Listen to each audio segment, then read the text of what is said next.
Hi, it's Josie, and today I'd like to talk to you about why your horse anticipates and what you should do about it. So let's talk about why the horse anticipates. If you put two aids, if you put two aids, I think of them as pieces of the puzzle, that's why I started to say that. But if you put two aids together closely without pausing in between them, your horse is going to learn to associate them together. This is the problem people get when they pick up the reins for a walk and the horse jig-jogs. Everybody gets cross with the horse and, oh, stupid horse, it jig-jogs. You've actually taught the horse to do that by every time you pick the reins up, you trot off. Think about it. If your horse does that, I want you to think really honestly about how often you pick the reins up and then perhaps even walk an entire arena in a walk on a contact. Doesn't have to be on the bit, just on a contact. If you pick the reins up, touch your horse's mouth, trot off, and then the next time you pick the reins up, he trots off, you should be saying, good horse, you've worked that out. So I'm going to show you how to break that habit. And it is not hard, but if it's now entrenched, it takes the time it takes for the horse to undo it. I'm going to do it not with walk. I've done how to pick up the reins without jig-jogging. If that's your problem, I'll link that video up here, watch this. But today I'm going to do it about how to stop the horse from cantering when you go into sit trot. The first thing I'm going to do is I'm actually going to sensitize Rebel, sorry darling, but I'm going to sensitize Rebel so that he will canter every time I sit, all right? And how am I going to do that? Because I think showing you the way it happens will help you understand how not to do it or how to undo it. So I'm going to trot a circle here, and every time I sit trot, I'm going to ask for canter on the first stride of sitting. Okay, Rebel, let's go. I'll just prove to you first that he doesn't do it.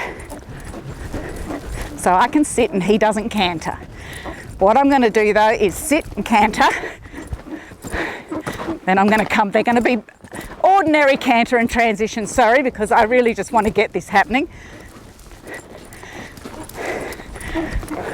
Sit and canter. So each time I say canter, I'm putting the aid on. In a minute, I'm going to try not putting the aid on and see if he just gives me a canter.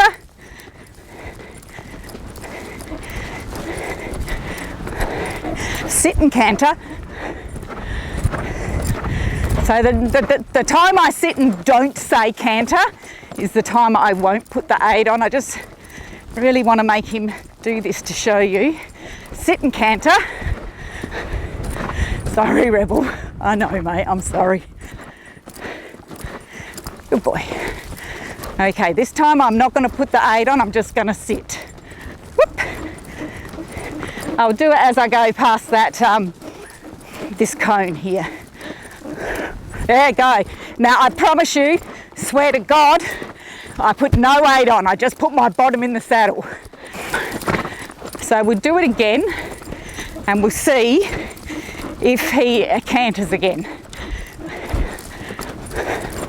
Good boy.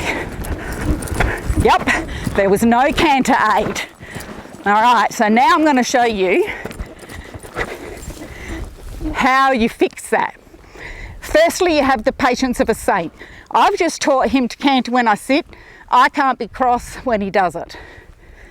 If the horse has come to me from someone else, I can be cross with that person, but not with the horse. You can never be cross with your horse. So now I'm going to go sit, and the minute he canters, I'm going to bring him back to trot. Then I'm going to sit, and the minute he canters, I'm going to bring him back to trot. So what we need to do to break that anticipation is to break the correlation between me sitting and him cantering. So when I sit and he canters, I'll get him back to trot any way I can. Yep, and so I'll go, nope, good boy. I'll sit again. Yes, good boy. Because he didn't canter, I only sat for a couple of steps and then patted him. I don't expect him to do half a circle yet because he may anticipate and canter. Yeah, good. I want to set him up to win. So if he will stay in trot while I do a couple of sits, I'm happy. And then I might take him off the circle where he's got it correlated and go down the long side and sit for a bit longer. Good. And then I'm going to sit in the corner here, which horses will often canter. And he didn't. Good boy. So that's how you break the anticipation, but don't ever be cross with your horse because of it. He's only trying to please you. Obviously that fixed up pretty quickly there with Rebel, because he does usually know to wait for my seat, and I set him up to actually become anticipatory, so it didn't take much for me to undo it. If you're undoing a horse that has had this problem for a while, it's going to take a while to undo it. As I said, you need the patience of a saint. Hope you enjoyed that. Hope it helps you out. Let me know in the comments if your horse anticipates. I'd love to know what he anticipates. My horses all anticipate getting off the float. Anyway, thanks for watching.